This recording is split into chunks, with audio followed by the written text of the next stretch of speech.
형제들아, 하나님께서 마게도냐 교회들에게 주신 은혜를 우리가 너희에게 알리노니 환난의 많은 시련 가운데서 그들의 넘치는 기쁨과 극심한 가난이 그들의 풍성한 연보를 넘치도록 하게 하였느니라. 내가 증언하노니 그들이 힘대로 할 뿐 아니라 힘에 지나도록 자원하여 이 은혜와 성도 섬기는 일에 참여함에 대하여 우리에게 간절히 구하니 우리가 바라던 것뿐 아니라 그들이 먼저 자신을 죽게 드리고 또 하나님의 뜻을 따라 우리에게 주었도다. 그러므로 우리가 디도를 권하여 그가 이미 너희 가운데서 시작하였은즉 이 은혜를 그대로 성취하게 하라 하였노라. 오직 너희는 믿음과 말과 지식과 모든 간절함과 우리를 사랑하는 이 모든 일에 풍성한 것 같이 이 은혜에도 풍성하게 할지니라. 내가 명령으로 하는 말이 아니요 오직 다른 이들의 간절함을 가지고 너희의 사랑의 진실함을 증명하고자 함이로라. 우리 주 예수 그리스도의 은혜를 너희가 알거니와 부요하신 이로서 너희를 위하여 가난하게 되심은 그의 가난함으로 말미암아 너희를 부요하게 하려 하심이라. 이 일에 관하여 나의 뜻을 알려노니 이 일은 너희에게 유익함이라. 너희가 1년 전에 행하기를 먼저 시작할 뿐 아니라 원하기도 하였은즉 이제는 하던 일을 성취할지니 마음에 원하던 것과 같이 완성하되 있는 대로 하라. 할 마음만 있으면 있는 대로 받으실 터이요 없는 것은 받지 아니하시리라.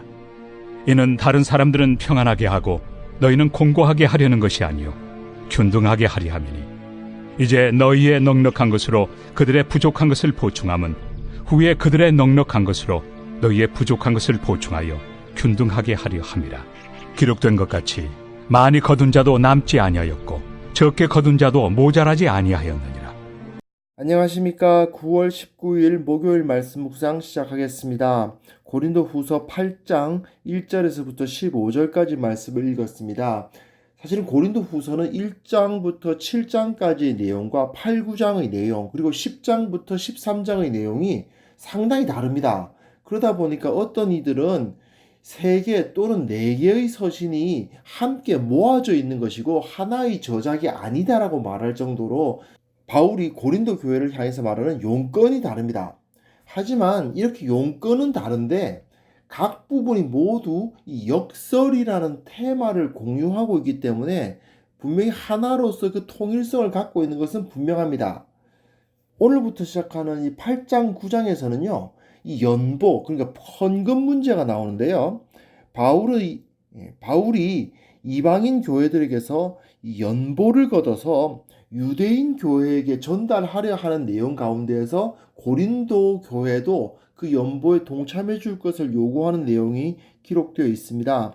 바울은 지금 이 연보를 통해서 이방인과 유대인이 그리스도 안에서 하나 되었다는 사실을 선포하고 있는 거예요. 바울은 과거에 시리아 안디옥 교회를 섬길 때에도 유대 지역에 흉년이 들어가지고 그 교회가 어려움을 당하는 것을 보고 바울이 바나바와 함께 시리아의 교회에서 연보를 모아가지고 유대의 예루살렘으로 가서 그곳에 있는 교회를 도운 적이 있습니다. 사도행전 11장 28절에서부터 30절까지 내용 보시면 그런 내용이 기록되어 있거든요. 그런 경험이 있어서인지 바울은 다시 마게도냐와 그리고 아가야 그러니까 빌립보, 데살로니가, 베레아, 고린도 이런 교회에서 연보를 모아가지고 이 유대의 예루살렘 교회를 도우려고 하고 있습니다.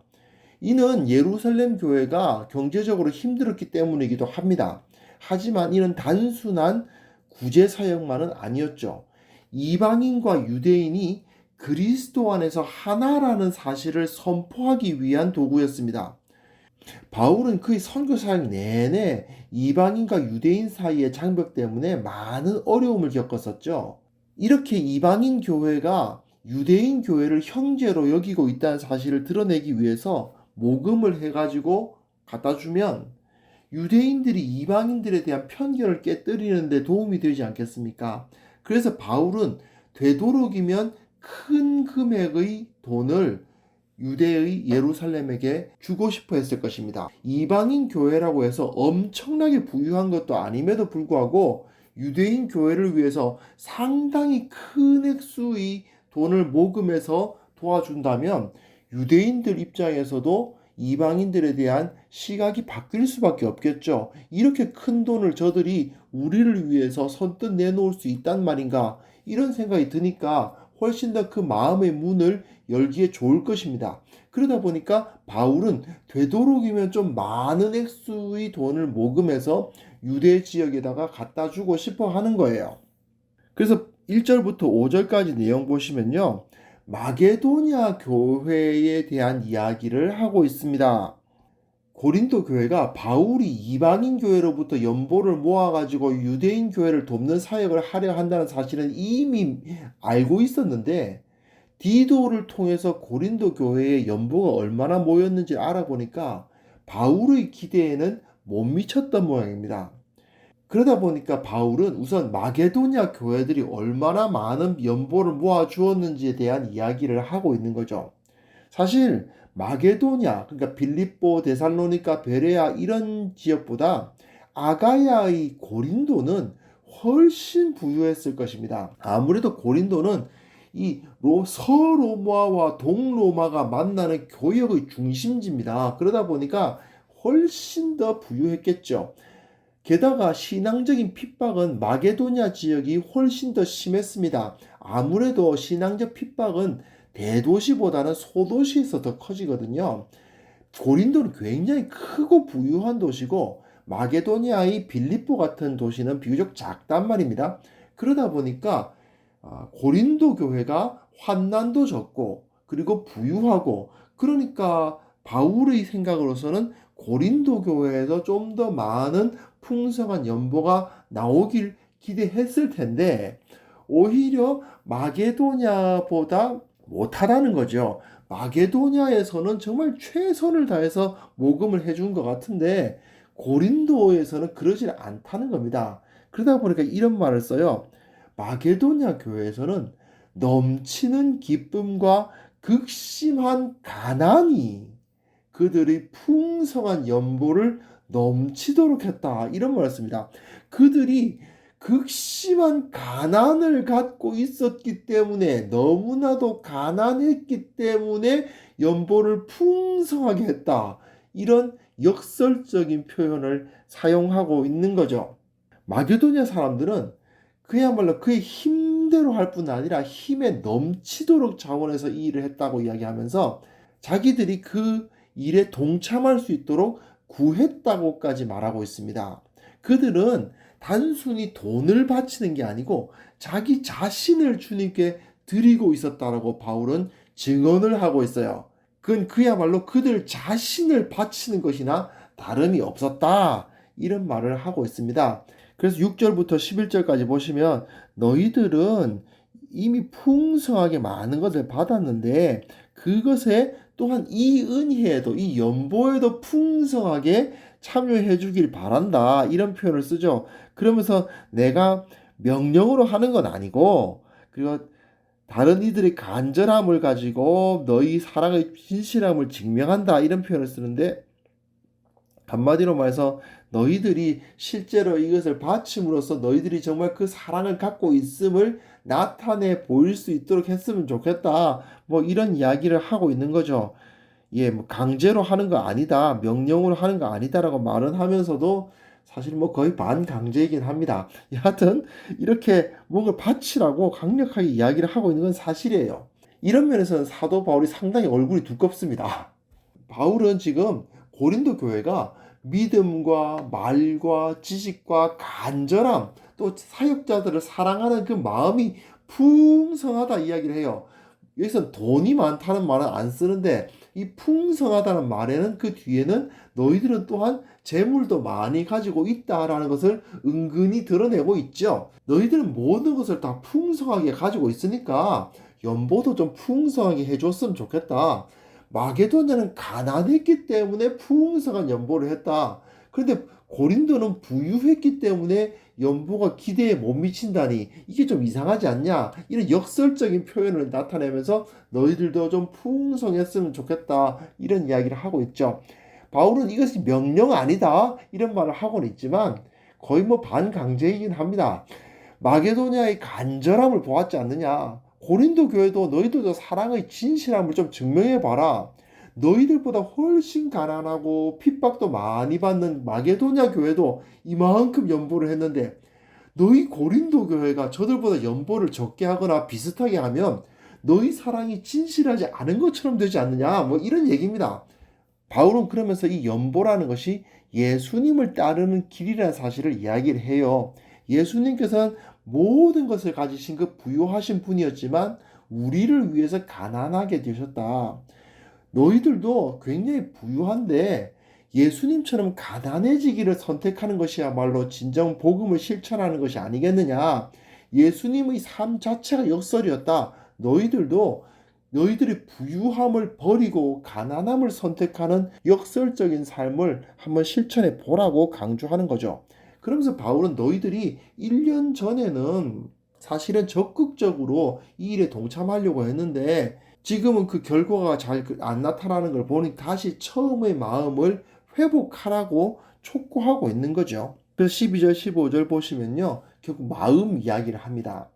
결국 바울은 마음만 있으면 있는 대로 받으신다 이런 말을 써요. 없는 것은 받지 않으신다. 너희들에게 이미 주셨던 것을 하나님께서 받으시는 것일 뿐인데 너희들이 마음을 가질 수 있다면 충분히 바칠 수 있다는 이야기를 하고 있습니다. 결국은 연보라는 것은 마음의 문제다라는 것을 지적하는 거죠. 고린도라는 그야말로 로마의 몇 번째 가는 부유했던 도시의 교회가 마게도냐 지역의 교회보다 부유했을 것이라는 것은 너무나 분명합니다. 아마 몇 배, 어쩌면 수십 배 더 부유했을 수도 있어요. 그렇기 때문에 바울은 인색한 마음을 버리라고 촉구하고 있는 겁니다. 그리고 또한 바울은 여기서 연보가 가지고 있는 중요한 기능을 또 한 가지 언급하죠. 바로 균등하게 하는 것입니다. 출애굽한 이스라엘이 만나를 거둘 때 각 사람이 균등하게 돌아갔던 것을 언급하는 겁니다. 그리고 바울은 고린도 교회가 가지고 있는 그 넉넉함으로써 유대 교회의 부족함을 보충할 수 있다는 것을 지적합니다. 또한 너희들이 유대 교회의 부족한 것을 채워주는 것일 뿐만 아니라 유대 교회도 그들의 넉넉함으로 너희를 채울 수 있다고 말해요. 즉 이건 어디까지나 돈의 많고 적음만을 비교할 것이 아니라는 것입니다. 고린도가 유대에 비해서 월등하게 돈이 많았겠지만 유대 역시 고린도에 비해서 월등하게 많이 가지고 있는 것이 있다. 그런 말을 하면서 돈만이 풍요와 가난의 잣대가 되어서는 안 된다는 사실도 함께 가르치고 있는 겁니다. 바울은 비교적 가난했던 마게도냐의 교회가 오히려 더 열심히 연보에 참여하고 그들보다 훨씬 부유했을 고린도의 교회는 적극적이지 못하다는 것을 지적하죠. 그런데 이런 역설은 우리 현실에서도 자주 나타나지 않습니까? 100만 원 버는 사람이 10만 원은 쉽게 드리는데 1000만 원 버는 사람이 100만 원을 잘 못 드립니다. 사실 따지고 보면 100만 원을 버는 사람이 10만 원 드리고 나면 90만 원밖에 안 남고 1000만 원 버는 사람이 100만 원을 드렸다 해도 900만 원이 남으니까 쓸 돈은 훨씬 더 많이 버는 사람들이 더 낫죠. 그래서 세상에서도 많이 버는 사람들한테는 세율을 높이지 않습니까? 현실은 반대죠. 사람들은 자기에게 남는 것이 얼마나 많으냐를 따지지 않고 내가 바치는 돈의 크기에 민감하게 반응합니다. 하나님께서 내게 허락하신 것이 얼마나 많은가를 보면서 내게 이렇게 많은 것을 주셨다는 것에 감사하지 않고 나에게서 얼마나 많이 나가는가에 초점을 맞추면서 살아요. 이게 결국 탐욕으로 발전하는 겁니다. 그리고 탐욕에 붙잡혀 있는 사람은요, 언제나 부족할 수밖에 없어요. 1000만 원을 가지고 1억을 가지고 100억을 가져도 탐욕에 붙들려 있는 사람은 부족해요. 언제나 부족합니다. 그러다 보니 진정한 부요함을 누릴 수가 없는 그런 역설에 붙잡히죠. 아무리 많이 가져도 계속 이 사람은 가난한 사람이 되는 겁니다. 사실 우리가 예배 드릴 때마다 보통 헌금을 하죠. 그 헌금이라는 것이 이 세상을 변화시키는 데 사용되는 정말 강력한 도구거든요. 세상에서는 어떤 대가를 받아야 돈을 내는데 우리는 아무 대가 없이 돈을 줄 수 있는 사람들 아닙니까? 그리고 그것을 가지고 세상을 바꾸는 사역을 합니다. 세상의 기준이나 상식과는 전혀 다른 실천이 이루어지고 있는 거죠. 이게 바로 세상을 변화시키는 힘입니다. 우리가 세상을 변화시키기 위해서는 무엇보다도 먼저 이 재물에 대한 태도를 바꿔야 됩니다. 하나님께서 내게 주신 은혜가 얼마나 큰가를 기억하고 내가 가진 것에 감사하는 마음을 회복해야 되죠. 그리고 내 것을 다른 이와 기꺼이 나눌 수 있는 그 마음을 가져야 우리가 이 세상 가운데 나아가서 하나님의 나라를 선포할 수 있는 사람들이 될 수가 있습니다. 혹시 나는 아직도 이 탐욕 때문에 내가 가진 것에 대한 감사보다는 내놓은 것을 아까워하는 마음이 많지는 않은지 돌아보시고 하나님께서 주시는 그 은혜와 그 감사의 마음을 회복할 수 있기를 소망합니다. 하나님 아버지, 주님께서 우리를 사랑하셔서 우리에게 많은 것을 주셨음에도 불구하고 우리가 주님께 드리는 데는 인색했던 것을 주님 회개합니다. 우리의 마음을 바로잡아 주시고 주님을 사랑하는 마음으로써 그리고 이 세상을 하나님의 나라로 바꾸어 가겠다는 그 사명감으로써 드리고 나누는 마음을 온전히 회복할 수 있도록 도와주옵소서. 예수님의 이름으로 기도합니다. 아멘.